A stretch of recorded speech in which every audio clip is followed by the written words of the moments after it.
나는 내 몸이 내 것이 아닌 것처럼 천장 어딘가에서 나를 내려다보고 있었다.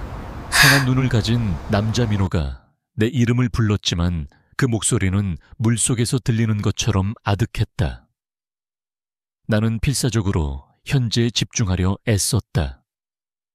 그의 피부 감촉, 그의 숨소리, 이 순간의 온기. 나는 평범한 여자들처럼 느끼고 싶었다. 사랑받고 사랑하고 싶었다. 하지만 내 몸은 언제나처럼 나를 배신했다. 그의 손길이 닿는 곳마다 나는 온기를 느끼는 대신 차가운 공포를 느꼈다.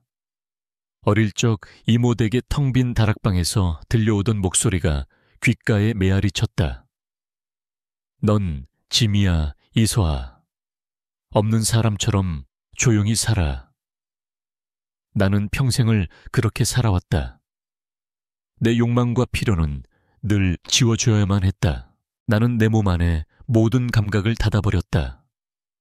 몸은 여기에 있었지만 나는 거기에 없었다. 민호는 내 영혼 없는 반응을 알아차렸다. 그가 내 위에서 멈칫하며 물었다.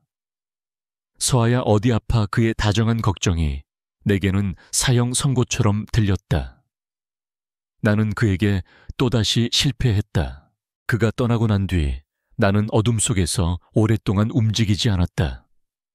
무언가를 느끼려 했던 시도는 나를 더 깊은 공허 속으로 밀어 넣었을 뿐이었다. 나는 감정을 추스를 시간도 없이 아르바이트 유니폼으로 갈아입었다. 오늘 밤 나는 아우라 그룹이 주최하는 VIP 자선갈라의 케이터링 스태프였다. 화려한 샹들리에와 값비싼 샴페인, 그리고 거짓된 미소들. 나는 이 세계에 속하지 않은 유령처럼 쟁반을 든 채 사람들 사이를 오갔다. 어머, 이게 누구야? 우리 서아 아니니? 날카로운 목소리가 내 등을 찔렀다. 이모의 딸이자 내 사촌인 아라였다. 그녀는 명품 드레스를 입고 부유한 친구들에게 둘러싸여 나를 경멸적으로 내려다보고 있었다. 얘들아, 내 불쌍한 사촌이야. 아직도 이런 데서 서빙하고 있네. 고생이 많다 정말.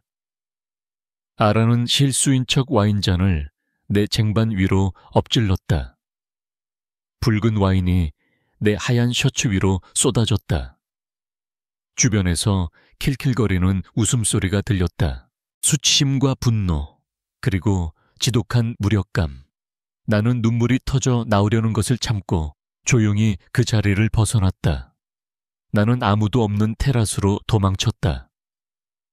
차가운 밤 공기가 눈물을 식혀주길 바라면서 테라스는 비어있지 않았다.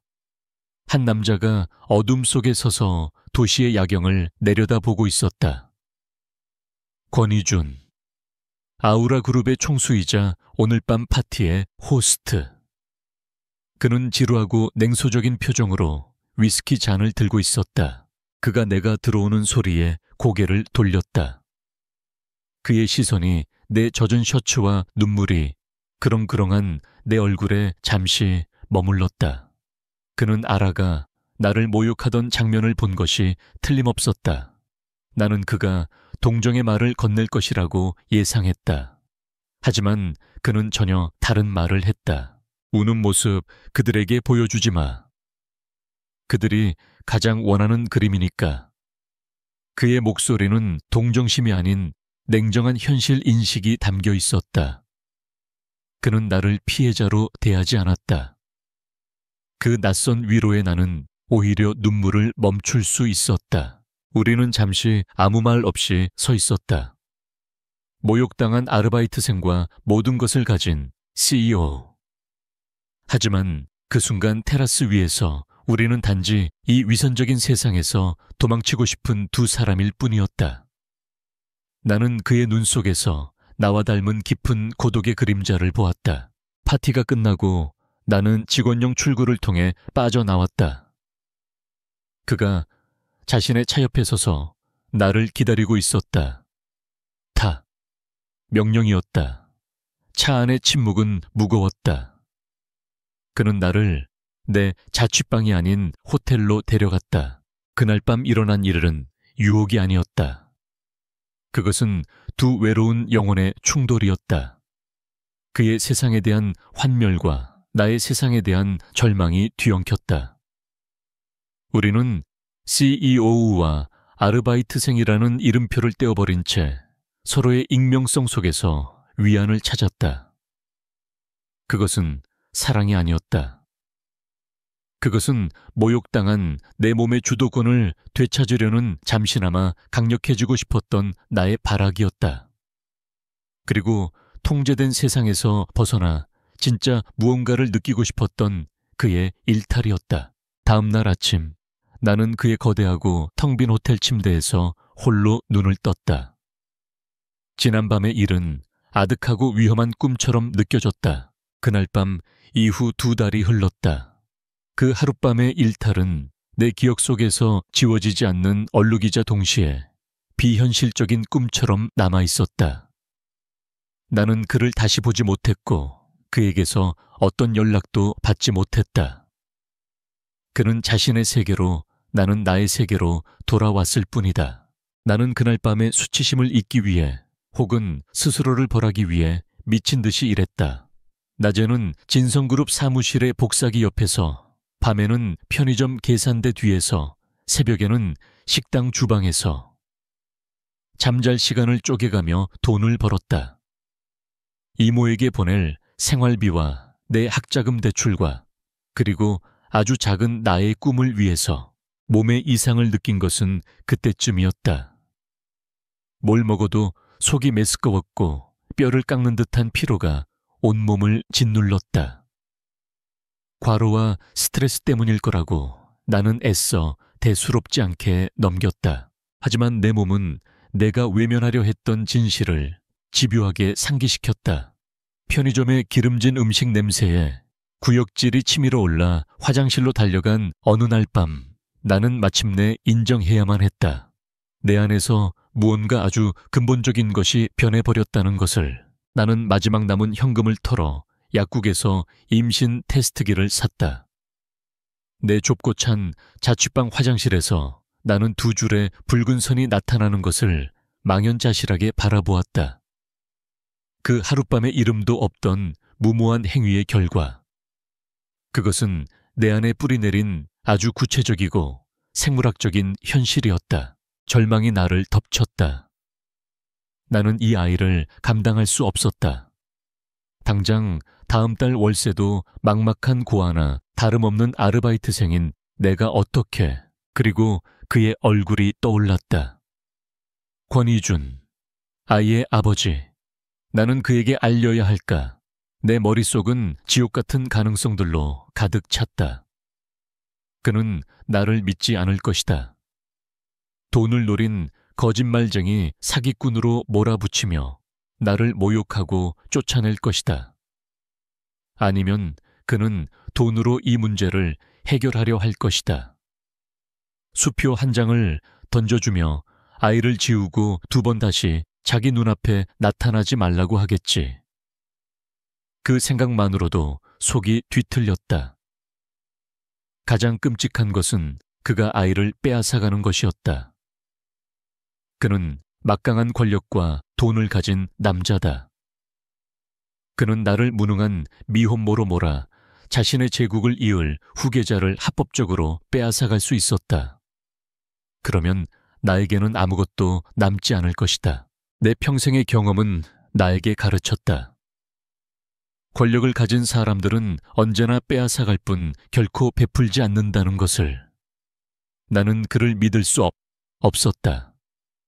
이 아이는 짐짝 취급만 받으며 살아온 내 인생에서 처음으로 온전히 나의 것이 된 존재였다. 내 유일한 가족. 나는 금이 간 화장실 거울 속에 나를 보았다. 겁에 질리고 지쳐 빠진 초라한 젊은 여자. 나는 아직 납작한 내 배 위에 조심스럽게 손을 얹었다. 그 순간 내 안에서 무언가 아주 원초적이고 강렬한 감정이 솟아올랐다. 이 작은 세포 덩어리는 실수가 아니었다. 짐도 아니었다. 그것은 나의 가족이었다. 나는 결심했다. 그에게 알리지 않을 것이다. 나는 사라질 것이다. 이 아이를 나 혼자서 낳아 기를 것이다. 그것은 연약함에서 비롯된 도피가 아니었다. 그것은 내 인생과 내 몸의 통제권을 되찾기 위한 필사적이고 강인한 선택이었다. 그날 밤 나는 처음으로 편의점에 유통기한 지난 삼각김밥 대신 따뜻한 밥을 지어 먹었다. 두려움은 여전했지만 그 위로 아주 강력하고 새로운 목적의식이 자리 잡고 있었다. 나는 더 이상 인생을 떠도는 유령이 아니었다. 나는 이제 내 아이의 미래를 위해 싸워야 할 엄마였다. 보이지 않던 여자는 스스로를 위해 마침내 보이는 존재가 되기로 결심했다. 나는 임신 사실을 숨긴 채 하루하루를 살얼음판 위를 걷듯 위태롭게 버텨냈다.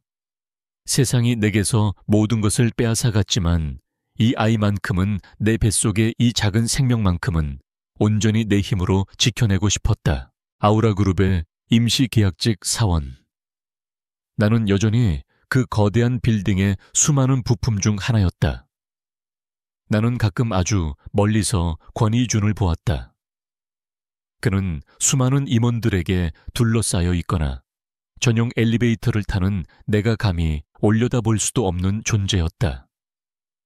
그는 나를 완전히 잊은 것 같았다. 그날 밤의 일은 그에게는 스쳐 지나가는 하룻밤 유흥에 불과했을 것이다. 나는 그 사실에 안도하면서도 마음 한구석이 서늘하게 아려오는 것을 느꼈다. 하지만 나는 그의 시선을 착각하고 있었다.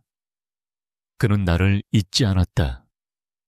그는 복도를 지날 때마다, 구내식당을 둘러볼 때마다 무의식적으로 나를, 그 이름 모를 여자를 찾고 있었다.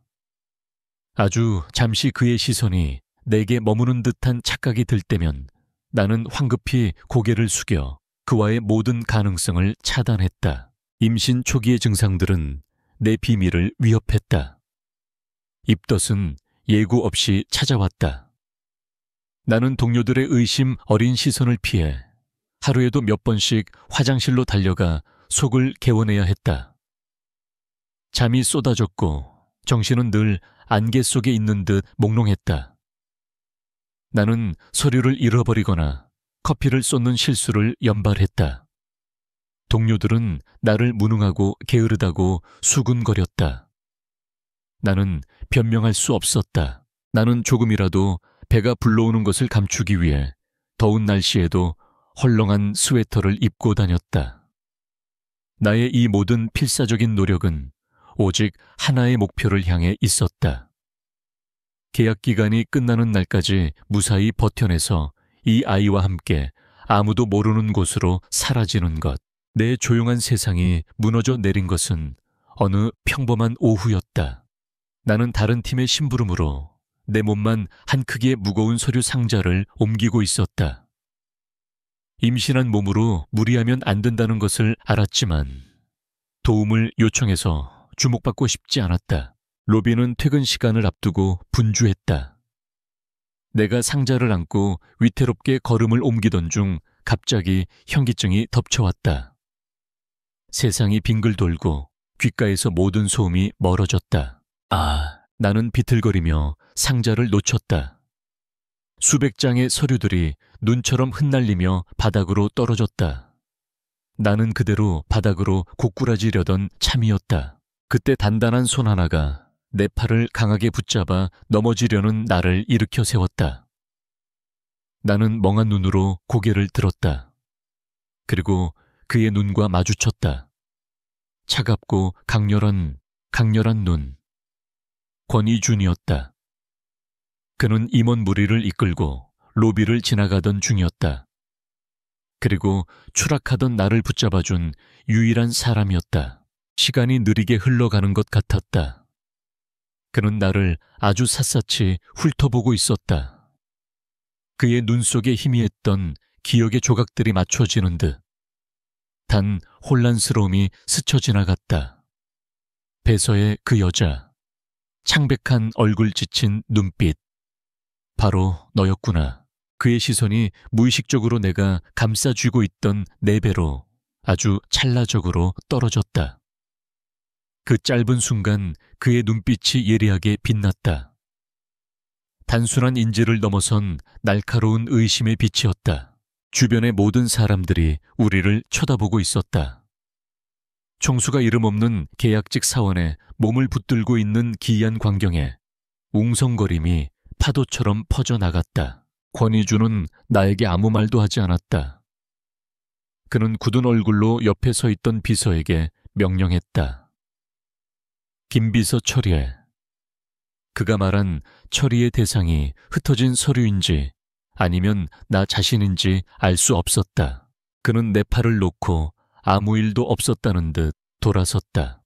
흐트러진 슈트를 바로잡은 그는 당황한 임원들을 이끌고 다시 자신의 길을 걸어갔다. 나는 그의 마지막 길고 의미심장했던 시선을 잊을 수 없었다. 나는 로비 한가운데에 서서 공포로 심장이 얼어붙는 것을 느꼈다. 그가 나를 알아봤다. 내 약한 모습을 보았다. 그리고 그의 눈 속에서 의심의 불꽃을 보았다. 나의 조용하고 투명했던 삶은 이제 끝났다.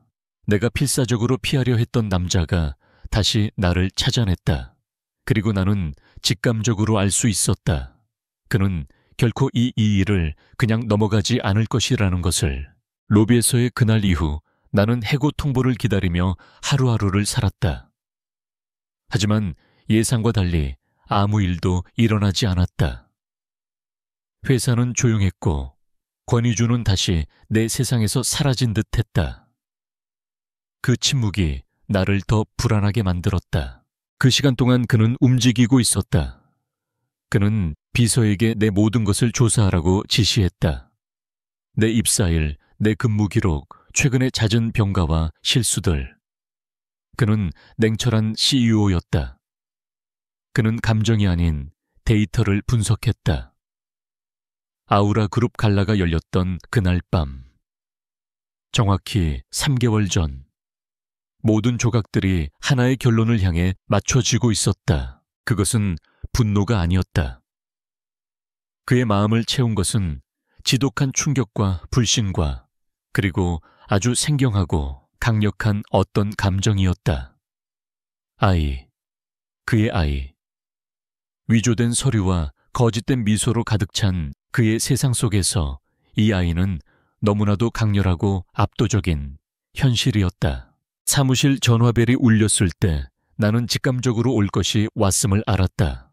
이사씨 대표이사님께서 지금 즉시 뵙기를 원하십니다. 최고층 대표이사실로 향하는 그 길은 마치 사형장으로 향하는 길처럼 느껴졌다. 동료들의 수군거림이 등 뒤에 비수처럼 박혔다. 그의 사무실은 나 같은 존재를 위축시키기 위해 설계된 것처럼 거대하고 차갑고 위압적이었다. 그는 통유리창 앞에 서서 등을 보인 채 도시를 내려다보고 있었다. 그가 천천히 돌아섰다.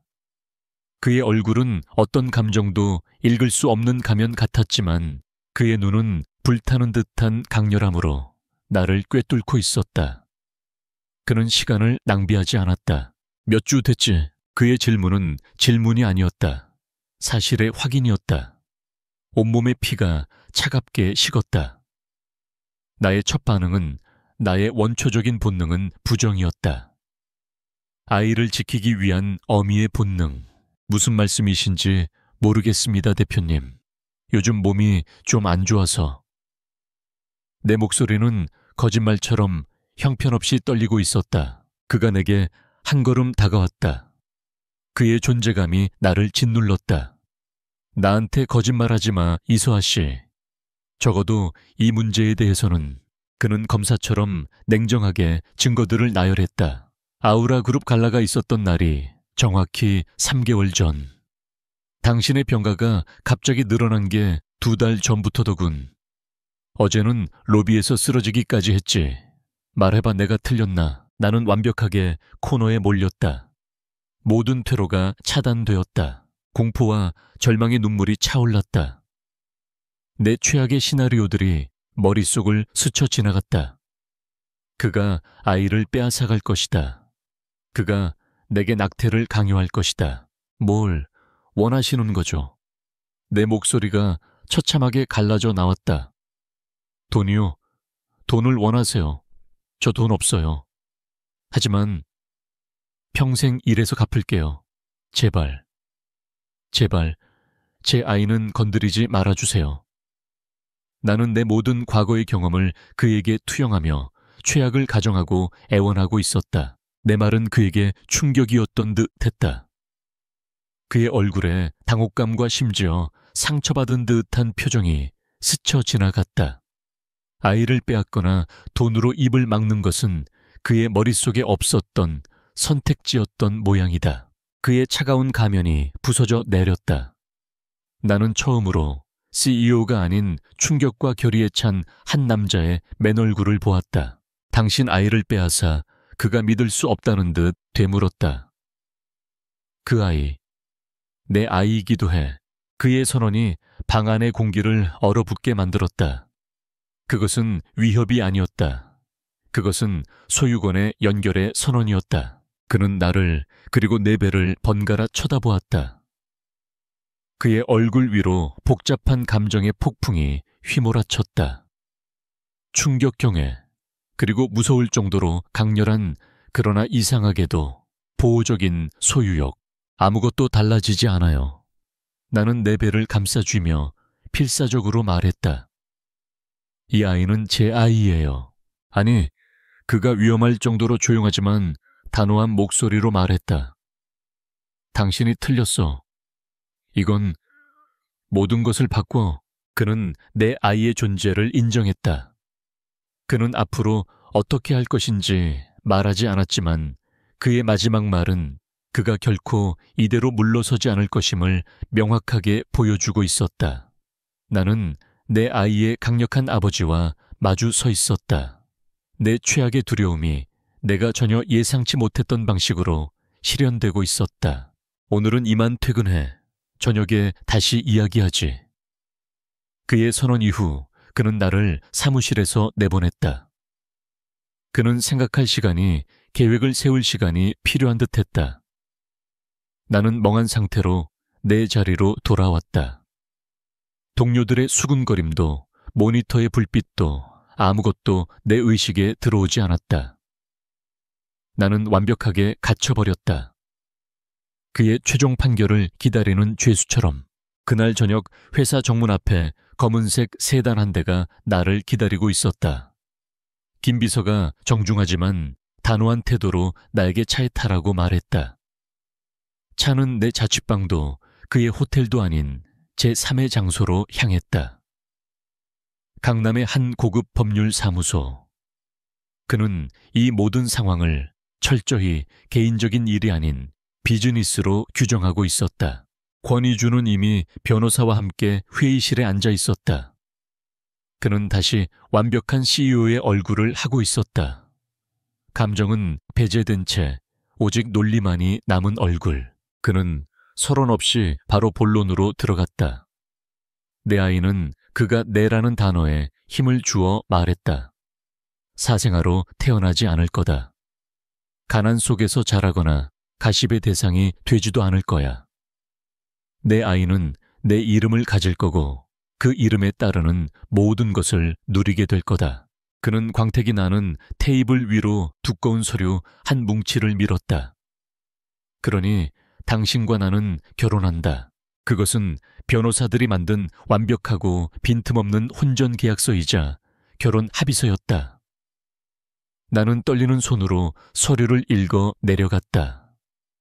그것은 나를 위한 황금 감옥의 설계도였다. 나의 혜택 매달 지급되는 막대한 생활비, 최고급 주상복합 아파트 제공, 국내 최고의 산부인과 의료 지원 아이를 위한 신탁펀드. 내 모든 경제적인 고민이 사라지는 조건이었다. 나의 의무 대외적으로 그의 아내 역할을 수행할 것. 나를 착취하던 이모 가족과의 관계를 완전히 단절할 것. 아우라그룹 안주인에 걸맞은 품위를 유지할 것. 이혼 시 그의 개인 자산이나 회사 자산에 대한 어떤 권리도 주장하지 않을 것. 아이의 양육권은 공동 소유로 하되 교육 등 주요 결정에 대한 최종 결정권은 그가 가질 것. 이 조항들이 나를 옥죄었다. 그는 나를 그리고 내 아이를 돈으로 사고 있었다. 내 삶의 모든 측면을 통제하려 하고 있었다. 이것은 내가 평생 도망치려 했던 거대한 규모의 트라우마의 재현이었다. 내 첫 반응은 아니요 라고 소리치며 도망치는 것이었다. 사랑 없는 결혼, 강력한 남자의 통제. 그것은 내 최악의 악몽이었다. 하지만 아이의 얼굴이 떠올랐다. 이 계약은 내 아이에게 내가 결코 줄 수 없는 미래를 약속하고 있었다. 안정된 환경 최고의 교육, 그리고 나처럼 가난과 수치심 속에서 살지 않을 권리. 내 아이를 위해서라면 나는 무엇이든 할 수 있었다. 나는 희생을 선택했다. 알겠어요. 내 목소리는 간신히 새어나왔다. 하지만 조건이 하나 있어요. 나의 방역에 권희준과 그의 변호사가 놀란 눈으로 나를 쳐다보았다. 나는 면접 때 그를 쏘아보았던 내 안의 생존자를 다시 꺼내 들었다. 나는 그의 눈을 똑바로 마주보며 힘주어 말했다. 이 결혼은 아이를 위한 비즈니스 계약일 뿐이에요. 우리의 관계는 철저히 공적일 겁니다. 어떤 사적인 의무도 없을 거예요. 감정적인 교류나 육체적인 친밀함도요. 우리는 아이의 부모로서 파트너일 뿐 그 이상도 이하도 아닐 겁니다. 나는 그 조항을 계약서에 명시해달라고 요구했다. 권희준은 내 힘 있는 목소리에 잠시 할 말을 잃은 듯 했다. 그의 눈에 실망감과 비슷한 알 수 없는 감정이 스쳐 지나갔다. 어쩌면 그날 밤에 그 남자였던 그는 이보다 더한 무언가를 바랐을지도 모른다.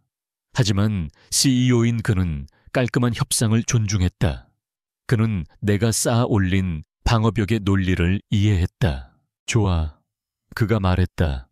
변호사님, 그 조항 추가해 주시죠. 거래는 성립되었다.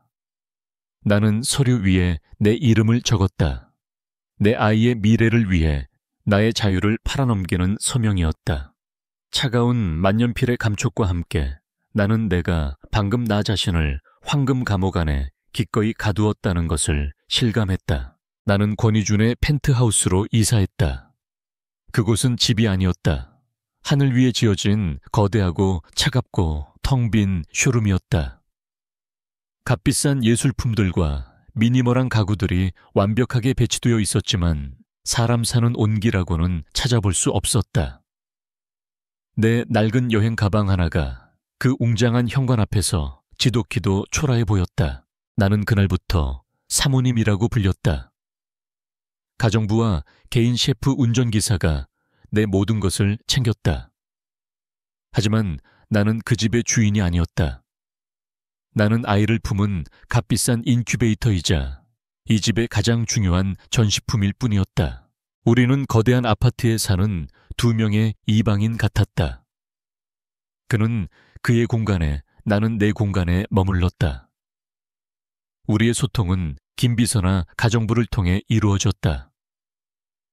회장님께서는 오늘 저녁 약속이 있으십니다. 사모님의 병원 진료는 내일 오전 10시입니다. 우리는 단 한 번도 개인적인 대화를 나누지 않았다. 권희준은 그가 아는 유일한 방식으로 나를 보살폈다. 돈과 물질로. 그는 최고급 디자이너 브랜드의 인부복들을 내 방으로 배달시켰다. 나는 그 옷들을 보며 값비싼 인형의 옷을 입는 기분을 느꼈다. 나는 펜트하우스 안에서는 여전히 내 낡고 편안한 옷을 입었다. 개인 셰프는 나에게 3개 각국의 건강식을 만들어 바쳤다. 나는 그 화려한 음식들을 깨작거리다. 결국 밤에 몰래 부엌으로 가 컵라면을 끓여 먹었다. 그는 태교와 육아에 대한 값비싼 원서들을 사주었다. 그것들은 선물이 아니라 지침서처럼 느껴졌다. 그의 모든 배려는 나라는 인간이 아닌 그의 후계자를 품은 내 몸을 향해 있었다. 이 새로운 환경은 내 과거의 트라우마를 끊임없이 자극했다.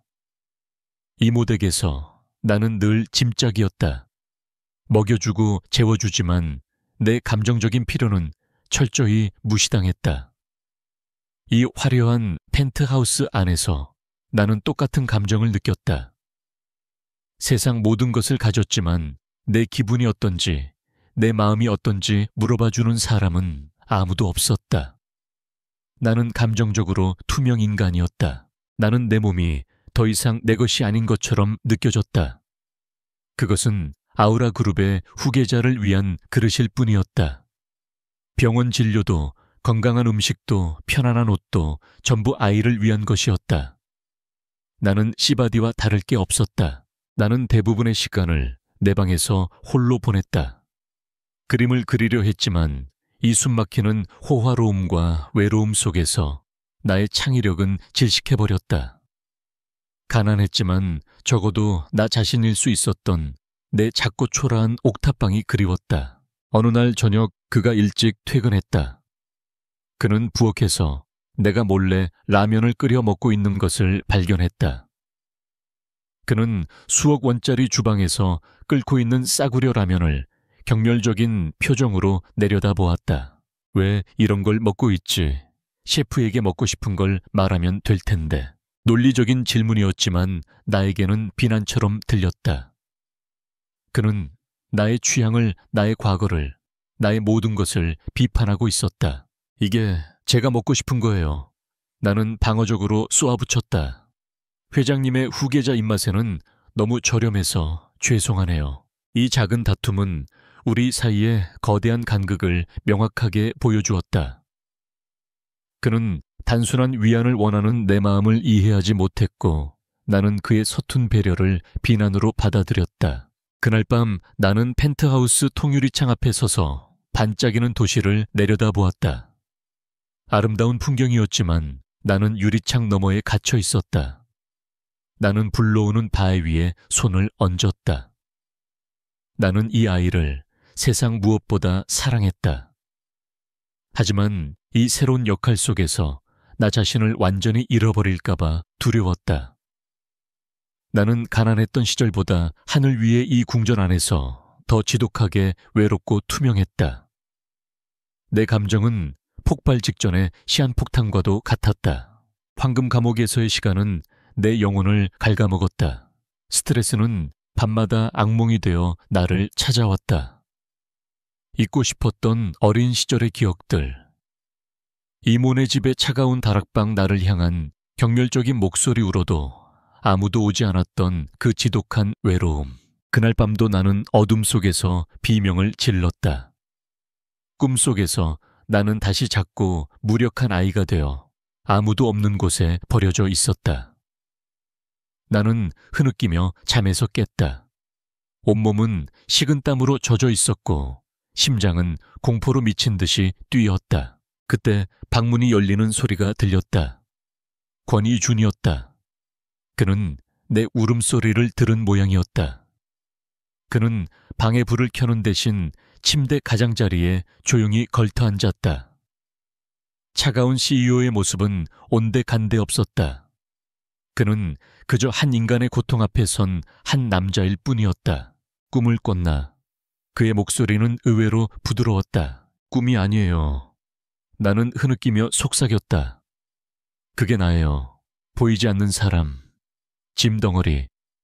내가 평생 동안 숨겨왔던 내 존재의 핵심적인 상처가 터져 나왔다. 그의 침묵은 길었다. 나는 그가 나를 한심하게 여기고 있다고 생각했다. 하지만 이어진 그의 행동은 내 예상을 완전히 빗나갔다. 그는 손을 뻗어 내 손을 부드럽게 잡았다. 그의 손은 크고 따뜻했다. 요구하는 손길이 아니었다. 그저 현재의 나를 붙들어매는 단단한 닷과 같은 손길이었다. 당신은 보이지 않아. 그가 낮고 단호한 목소리로 말했다. 내가 보고 있으니까.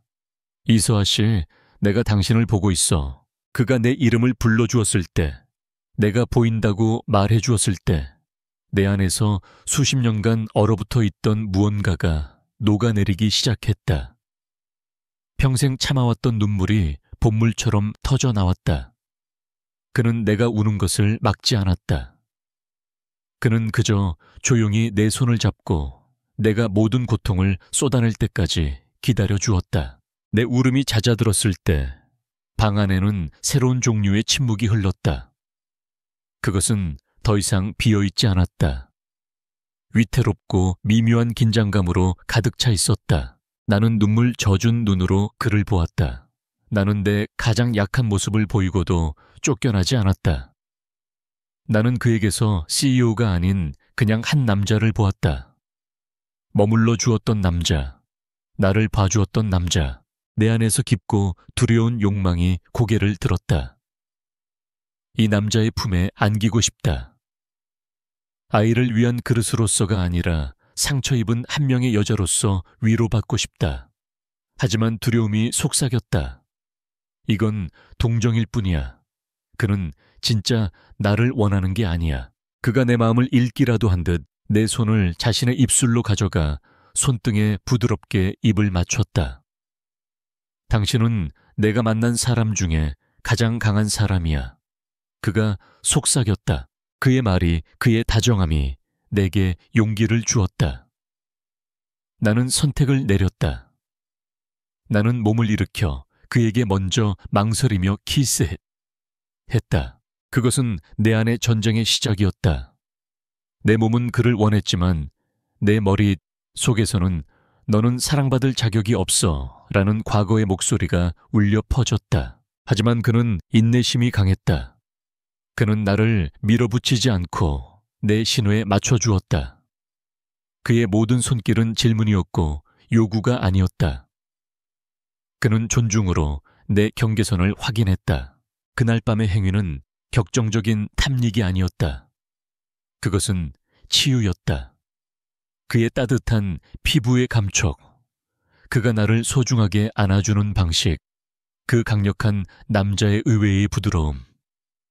나는 처음으로 욕망이 안전함과 함께 존재할 수 있다는 것을 느꼈다. 친밀함은 더 이상 무섭고 일방적인 행위가 아니었다.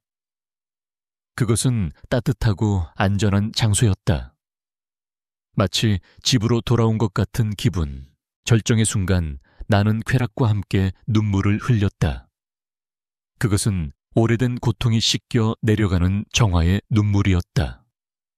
나는 마침내 내가 보이고 만져지고 사랑받을 가치가 있는 존재라는 것을 스스로에게 허락할 수 있었다. 동이틀 무렵 우리는 내 침대에 누워 있었다. 거대한 펜트하우스는 더 이상 차가운 감옥이 아니었다. 어쩌면 집이 될 수 있을지도 모르는 가능성의 공간처럼 느껴졌다. 나는 그의 품에 안겨 있었다. 그리고 처음으로 나는 이 집의 임시 거주자나 직원이 아닌 내가 이곳에 속해 있다고 느꼈다. 친밀함을 금지했던 우리의 계약서는 조용히 갈갈이 찢어져 버렸다. 우리의 밤 이후 펜트하우스의 차가운 공기는 서서히 온기를 찾아갔다. 권위주는 더 이상 나를 투명인간 취급하지 않았다. 그는 일찍 퇴근하는 날이 늘었고 우리는 함께 저녁 식사를 했다. 그는 여전히 서툴고 감정 표현에 인색했지만 놀라울 정도의 경이로움으로 불러오는 내 배를 만져보거나 내게 필요한 것이 없는지 묻곤 했다. 나는 생애 처음으로 위태롭지만 달콤한 안정감을 느끼기 시작했다. 어쩌면 이 모든 것이 진짜일지도 모른다고, 나도 행복해질 자격이 있을지도 모른다고. 하지만 우리의 이 연약한 행복은 외부 세계의 잔인한 침입 앞에 속수무책이었다. 첫 번째 침입은 나의 과거로부터 왔다. 몇 달간 나에게서 돈을 받지 못한 이모와 사촌 아라가 어떻게 알았는지 아우라 그룹 본사 로비로 찾아왔다. 그들은 바닥에 주저앉아 회장님이 자신들의 불쌍한 조카를 감금하고 있다며 소란을 피웠다. 김 비서가 상황을 수습했지만 소문은 회사 전체에 삽시간에 퍼져나갔다. 그날 저녁 그는 내게 그들에 대해 물었다. 나는 수치심을 무릅쓰고 내 과거를 전부 털어놓았다. 나를 하녀처럼 부리고 내 돈을 갈취했던 그들의 만행을. 나는 그가 나를 쓰레기 같은 가족 출신의 흠 있는 여자로 볼까봐 두려웠다. 두 번째 침입은 그의 과거로부터 왔다. 내 가족들의 소동은 우리 관계를 못마땅하게 여기던 그의 아버지 권 회장에게 완벽한 명분을 주었다. 며칠 후 나는 권 회장으로부터 개인적인 호출을 받았다. 이준 몰래 나는 한정식 집의 차가운 방 안에서 대한민국 재계를 움직이는 노회한 총수와 마주 앉았다. 그는 나를 위아래로 훑어보더니 경멸을 감추지 않고 말했다. 근본도 없는 고와 야토. 그는 내 앞에 수표와 비행기표를 던져놓았다. 이 돈을 받고 떠나거라. 아이는 외국에 가서 낳아. 아이의 양육비는 우리가 책임지겠다. 하지만 너는 내 아들이나 그 아이의 인생에 두 번 다시 나타나서는 안 된다. 너는 아우라 그룹의 후계자를 낳을 자격도 기를 자격도 없는 아이야. 그의 모든 말은 내 어린 시절 이모가 내게 퍼붓던 저주와 똑같았다. 더 세련되고 더 강력한 형태로. 그는 나의 가장 깊은 불안감, 내가 사랑받을 자격이 없다는 그 믿음을 정확히 꿰뚫고 공격했다. 나는 수표를 받지 않았다. 나는 그 방을 도망쳐 나왔다. 내가 간신히 쌓아 올렸던 행복의 성이 그의 말 한마디에 모래성처럼 무너져 내렸다. 나는 펜트하우스로 돌아와 짐을 쌌다. 내가 이곳에 머무르는 것은 그에게 오점을 남기는 일이었다. 나는 그를 사랑했기에 그를 놓아주어야만 했다. 권희준이 집에 돌아왔을 때 그는 짐가방을 싸고 있는 나를 발견했다. 이게 무슨 짓이야? 무슨 일 있었어? 나는 눈물을 흘리며 그의 아버지를 만난 사실을 털어놓았다. 그분 말씀이 맞아요. 내가 흐느꼈다. 나는 이곳에 어울리지 않아요. 나 때문에 당신만 곤란해지고 있어요. 그 순간 그의 표정이 변했다. 그의 얼굴에서 당혹감이 사라지고 내가 한 번도 본 적 없는 차갑고 무서운 분노가 떠올랐다. 그 분노는 나를 향한 것이 아니었다. 그것은 그의 아버지와 내 이모와 그리고 계속해서 나를 상처 입히려는 이 세상 전체를 향한 것이었다. 그는 내 손에서 짐 가방을 빼앗아 방구석으로 던져버렸다.